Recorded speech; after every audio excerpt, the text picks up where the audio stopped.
The Cavalcade of America, presented by DuPont.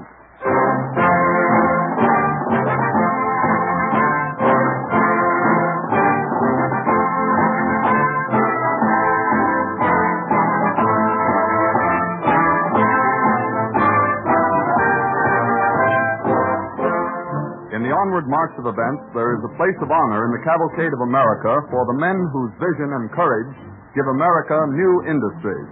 In the life of Henry William Sigel, the DuPont Cavalcade brings you the story of a man whose ambition and vision were far ahead of the business methods in general use in colonial times.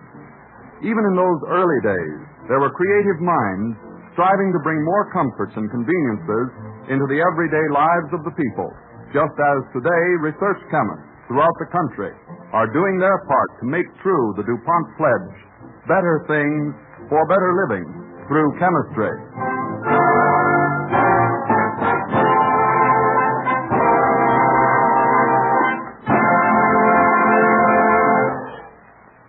As an overture, Don Voorhees and the DuPont Cavalcade Orchestra bring us a special setting of Only Rose from Rudolph Frimmel's ever-popular operetta, The Vagabond King.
Henry William Sigel was born in Germany in 1729 and came to Pennsylvania when he was 21 years old.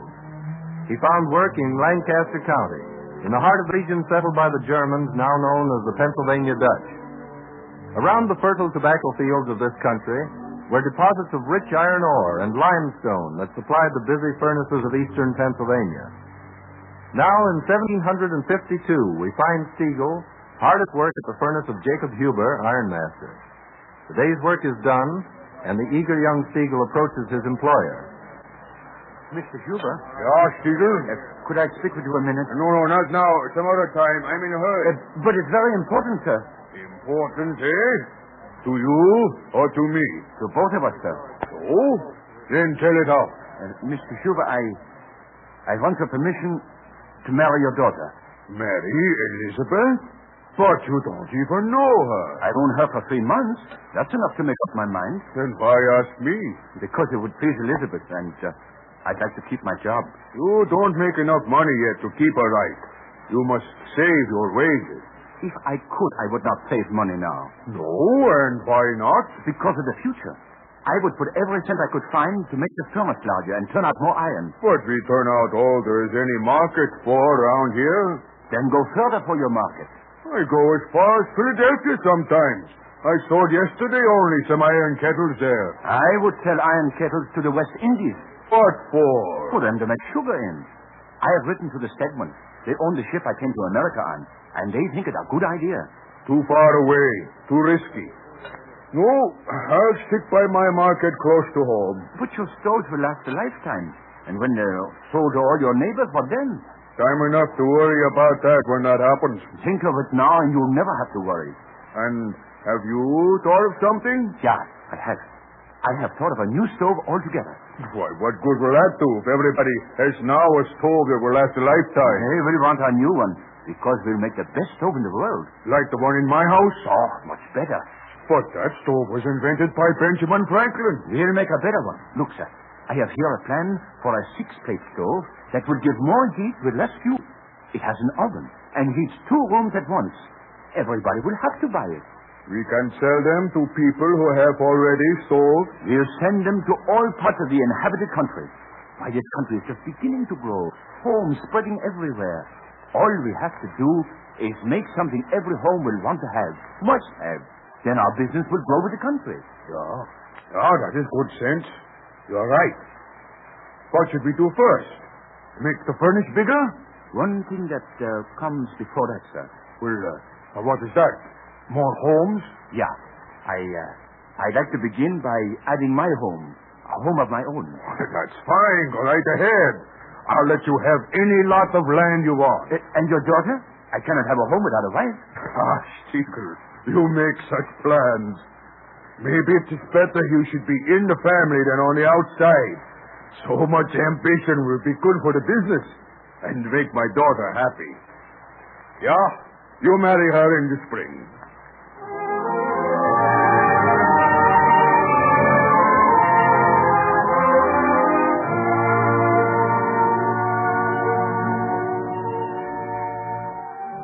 After Siegel and Elizabeth Huber were married, he invented a 6-plate stove that was considered better than Franklin's.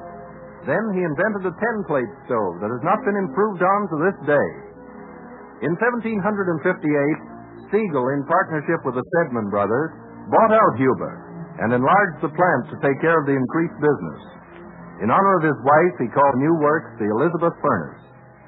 In 1763, we find him in Philadelphia talking over his plans with his partner, Alexander Stedman. Well, Henry, I didn't expect to see you so soon after getting your letter. You said nothing in it about coming to town? Yeah, I didn't know it then. I just made up my mind. I had so many plans. I wanted to tell you... No. Before we get to plans, suppose we talk about performances. Where's that order for the new 10-plate stoves you were going to send us here? Oh, we've been too busy at the Elizabeth Furnace to get around with it. I tell you, Stedman, business is booming. They are making money. I built a new house. Well, if the Elizabeth was too busy, why couldn't the order be filled at the Charming Furnace? Now, Stedman, you are not an ironmaster, or you would know that in the Charming Furnace, we make only... Of course, you're the managing partner, but I can't see by your reports why the order couldn't be filled at the Elizabeth Furnace, unless you've taken the men off the work to build your house. Oh, no.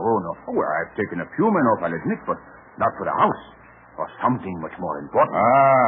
Now we're getting at it. That's what I came to tell you about. How many men are off job? Only 3. That's all who had any training. Training in what? Glass. Glass. What's the blazes glass got to do with iron? Well, they both need very hot fires. And it seems so wrong to have three fine glass blowers making stove plates. No, I could not allow that. Well, then send them away and get furnace men if it hurts your artistic soul. No, I got a better idea. We keep these men and make glass. What do you know about making glass? I was apprenticed to a glassmaker in Germany. I tell you, Stedman, my three men have great skill. And after you make the glass, what do you do with it? Sell it. Sell it to everywhere. First, window plates and bottles, and then every kind of glass you can think of. Everybody needs glass. It is so useful and beautiful. And so breakable. Yeah, so we make more. Always we make it. Soon America will not have to bring in glass from outside. We'll make all of it. We'll have been trying things here at the Elizabeth furnace with materials we get here. And we can do it. Now, I will build a great glass house and make beautiful glass. That'll cost a lot of money. Yeah, of course it will. But we make a lot of money, too. You can't make money selling a few window panes and a bottle or two to the farmers around Lancaster. No, but if we sold to all the farmers in the colonies and to the cities, to everybody. If all the glass in America would be my glass, Stiegel glass. Yes, it would be a fortune. It would be two fortunes, one for each of us. Where will we get the money to start it? Out of the profits we make on the iron. When would you start? I have started. I have built what I call a small glass house at Elizabeth Furnace to experiment. Now I will build a great glass house. When? As soon as I get back from England. England? I didn't know you were going there. I am staying at once. I sail on the next vessel out of Philadelphia. What for? To get the best glass blowers in Bristol. Stiegel, you're a hard man to keep up with. Don't feel so bad about it, Stedman. Sometimes I can't even keep up with myself.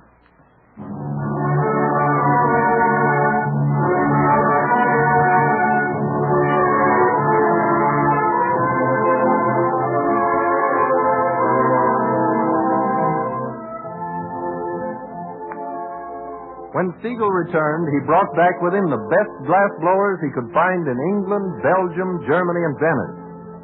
Meanwhile, the Stedmans had bought 700 acres at Mannheim, the last of the Logan tract, granted by William Penn. Stiegel's properties now included about 11,000 acres of land. He built model houses for his fellow workers. At each manufactory, as the factories were then called, he built himself a stately mansion where he lived in style. The noblest of these was at Mannheim. His new business prospered. In April 1769, Stedman arrives at Mannheim on an urgent summons from Stiegel. Welcome, my friend. Welcome, Stedman, to Mannheim. Music! Good heavens, Stiegel, you quite overwhelmed me with this reception. You might think I was King George himself. Oh, it is only a little party in your honor. Yeah, but the cannon I heard as I approached the house, a salute of honor like that. That was only a signal that you were on the road and would soon be here. It was a warning to me to come welcome you. I always have it fired when I'm on my way here from the furnaces. Where's the music come from? When I built house, I had a bandstand railed off on the roof. Well, so you have. What on earth for? So all the workers at Mannheim could hear it and enjoy themselves. They're almost as fond of music as I am. You like music? I could not live without it. I love all beautiful things, Stedman. But I love my glass most of all, because it is the most beautiful of all. Well, I'll admit it is magnificent. Yeah, and it sells well everywhere. You can even sell it in Philadelphia now. But we have to market imported before they'll buy it. But why do you send for me so urgently? Oh, I could not leave here, or I would come to you. Why, what's in the wind? Oh, to keep it. No. I'm eager to hear it. Come inside. Come in. All right. After you. Thank you. Well, what wonderful furnishing. None better can be bought in America. This is the drawing room. Fireplace is imported tile. That's so. And you will find that chair by Strawberry as comfortable as it is beautiful. Sit down. Thank you. Yeah, you live like a baron. Yeah, I feel like one. Just think. It was not long ago I sent furnace for Cuba. Now look where I am. All this. And I'm going to build more. Go further. All America. No, hold on there a minute, Stiegel. I see what you're driving at. But this is hardly the time for expansion. What? You have some news from town I don't know about? The Townsend Act. Oh, yeah. I know all about them. They tax foreign out of the market. But Well, that's just a great thing. The merchants of Boston and Philadelphia have signed a non-importation agreement. Including glass. Including glass. And the movement is spreading to other colonies. Yeah, but that is splendid. Then you will have to buy Siegel glass under its own name. And that is good luck for them. There is no better glass made in the whole world. Oh, you don't believe that, eh? Well, experience has taught me to take everything you say with 100 weight of salt. But I must say, two men who ought to know good glass when they see it agree with you. Oh, yeah? And who are they? Well, David Rittenhouse and John Bartram. Oh, yeah. I brought orders for more tubes and apparatus they use in their experiments. Rittenhouse says that there is no clearer or more perfect glass than yours. He orders quite a lot, too. Good. Yeah, but here's a scientist. If he had a soul, like a real artist, he would order Siegel glass for his table. His house would be full of it. Why, at this time we should sell even more glass. Well, but I don't know. The merchants are short of cash, and they will not pay. They will even place orders. Well, Stedman, we will not need the merchants. Yeah, but you can't sell glass without stores. What? We can sell glass without their stores. But how? Yeah, we'll have our own stores. But we're manufacturers. Our business is to sell what we make. I have made arrangements to open stores of our own in New York and Philadelphia. No. We shall sell what we make direct to the use of it. We shall have stores everywhere. We shall cover all the colonies. People must have glass. We shall open these stores, ship the glass to them. Many people will buy. And how do you plan to supply all this glass with only one? I won't. No, I should think not. At least you'll have to go slow this time and keep your markets within your ability to supply and finance them. But we are working overtime to supply them. Yeah, not when you declare a holiday in honor of my arrival. Oh, my men work better when they are happy. And anyway, it's not a full holiday. And I didn't see a single stack smoking in the glass house. Of course not. The fires have all been drawn. What? You mean they're not working at all? Of course they're working. They're working like demons. Well, what are they doing? They are building my second glass house.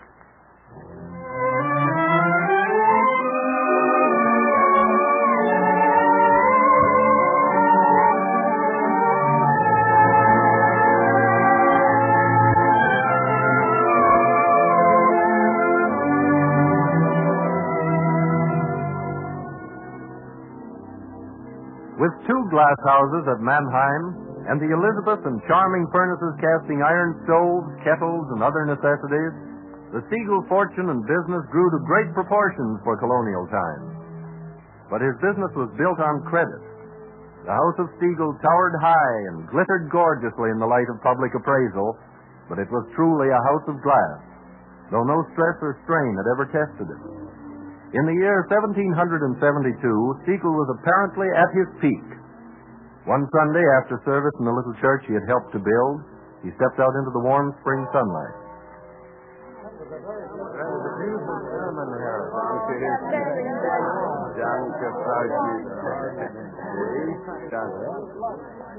Good morning, Mr. Siegel. Good morning, Pastor Muhlenberg. It's a fine day, huh?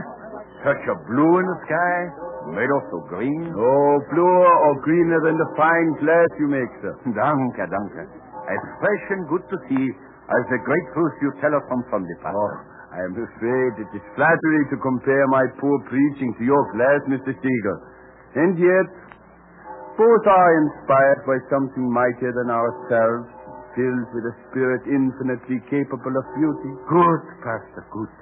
Yeah, but fair words should be matched with fair deeds.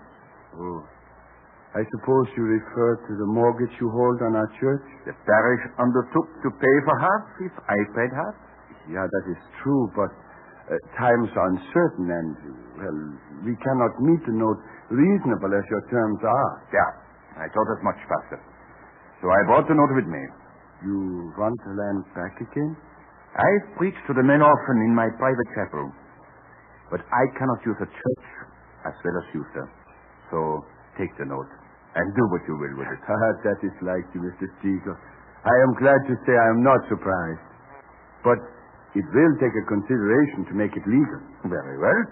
My terms are 5 shillings in cash. And for the ground rent? Let me see. 1 red rose in June each year, forever. I think I can accept the terms for the parrot. Eagle! Who's that? Oh, it looks like Mr. Dickinson. Eagle! Yeah, this way. I wonder what brings my attorney here in such a haste on a... If you excuse me, sir. Yeah, of course. Hey, Dickinson. Well, this is an unexpected visit. It's unexpected business. Business on a Sunday? Yes, tomorrow will be too late. Monday is the day set. The day set for what? The action taken against you by one of your creditors. Creditors? Yes, creditors. Good heaven, man, you realize you have creditors, don't you? Yes, of course. Dozens of them. But what of that? My whole business is done on credit. Well, here's one man who wants cash. He's got a judgment against you from the court. Yeah? How much is it? Well, fortunately, it's only for a little over £5. £5? Might as well be 1,000. What, you mean you haven't got £5? Not in cash. Why should I have? I never need cash here. I have everything. Everything on credit.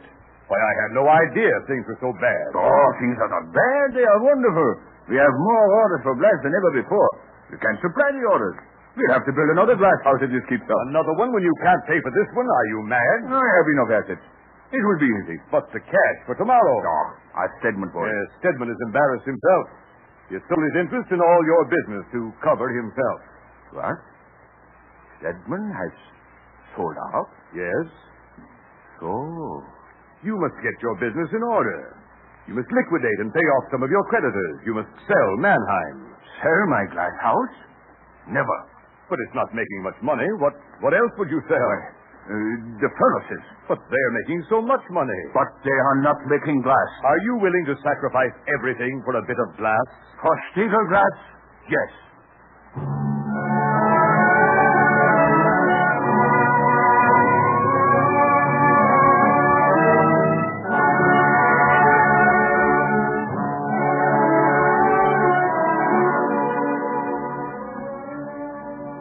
In his effort to save the Mannheim House of Glass, Stiegel threw all his assets into the market. But the commercial quarrel between the mother countries and the colonies had almost destroyed commerce and paralyzed business. Stiegel's industrial empire, overextended at such a time, fell at its own weight. First, the iron furnaces were sold to save the Mannheim glass houses, but the glass house crashed the next year.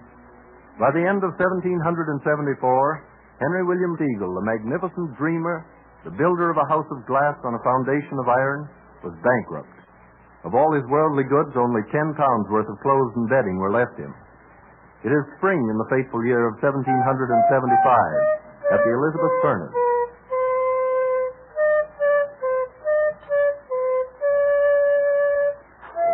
I say there. I'm sorry to interrupt you, my good man, but I'm looking for the owner of this furnace. Can you tell me where I might find him? Yeah. He's up in the owner's fine house on the hill. Thank you. What? Wait a minute.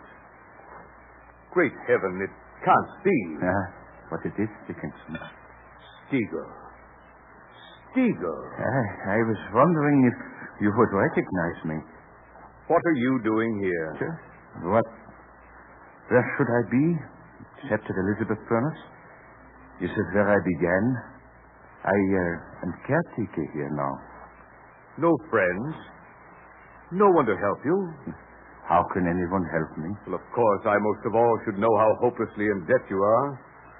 Forgive me. This isn't what I meant. So there's nothing to forgive. It's tragic to see you brought to this. And once you had everything money could buy. Oh, I still have a fragment of Stiegel glass. You see? Isn't it beautiful? I have everything that money cannot buy. Good health, a place in the sun, an eye for good color, and music.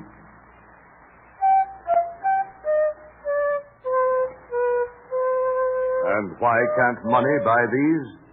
Because the good Lord gives them away. They're free to all of us. Oh, Stiegel, how you've changed. Perhaps it is a change for the better. Are you so at peace with the world, then? Yeah, if only I could pay off my debts. Yeah, but then that's impossible. Well, it would be possible enough if others paid off all their debts to you. But that's impossible, too. Everything was done that could be done. I doubt you could collect another farthing owing to you. Yeah. There is one debt I can collect. And I mean to collect it this Sunday. Why, what is it? The ground rent of the church I built my people. How much is that? 1 red rose in June forever.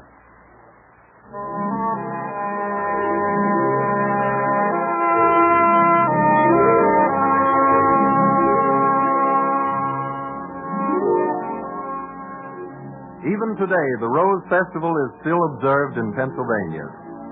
Henry William Siegel was nearly 200 years ahead of his time. His vision of quantity production so that a large number could enjoy simple articles of high quality was far ahead of the business methods in general use in colonial times. He developed one great industry in his state and founded another, blazing a trail that others followed later. His grave is unmarked, but his monument is enduring. It is found in all the principal museums of America. It lies in the fine form, the exquisite workmanship, and the splendid color of Siegel glass.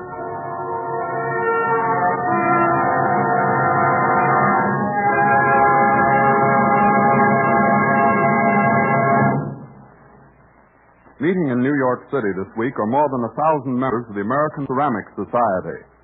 Men whose work is to produce china, glass, pottery, enamels, and tile that not only serve us all, but brighten our homes with their colorful beauty. DuPont salutes these men. Chemistry has done much not only to make glassware and other types of ceramics better and more beautiful, but to bring prices down so that everyone may enjoy such lovely things. Here are 2 new DuPont developments in this field. Siegel would have thrilled at the sight of the new glassware in transparent colors, blues, reds, greens, yellows, and other gorgeous shades. The old way to produce colored transparent glass was to put the coloring matter right into the liquid glass. Huge tanks full were made up at one time, and then tumblers and other pieces were cast or blown from this liquid colored glass. A great deal of equipment was needed, and the finished articles were expensive. Today, such costly and cumbersome operations are no longer necessary. Under the present method, plain glass is molded or blown to the right shape. Then the desired shade in one of the new transparent colors developed by DuPont chemists is applied by dipping or spraying. The color is married to the glass so that it is there for keeps. Thus, chemistry provides glassware in beautiful colors and with many new effects at a cost of pennies instead of dollars. Now let's look at a second recent development in ceramics, new type resistant colors. This recent chemical development means that decorative designs are now almost as permanent as either the glass or pottery they adorn. The colors in these decorations resist the alkali in soap and the acids in vinegar and fruit. Even alcohol does not harm their beauty. You probably remember how age and exposure once caused decorative colors to darken or fade, but not these new colors. For once again, DuPont Research Chemistry has improved an existing product. Similar advances have been made in other types of ceramic ware. Such developments illustrate how DuPont chemists continue to create better things for better living through chemistry.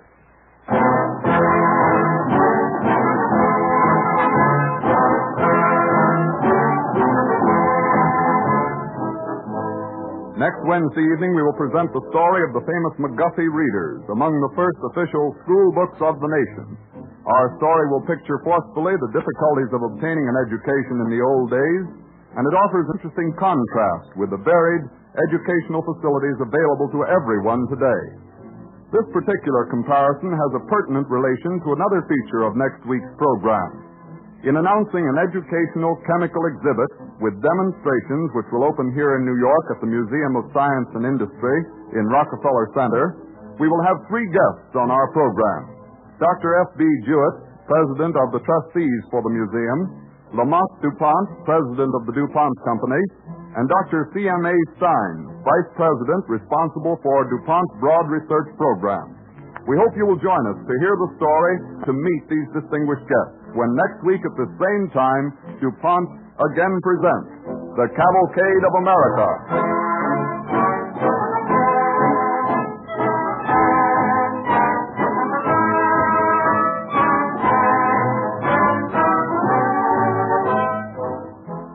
is the Columbia Broadcasting System.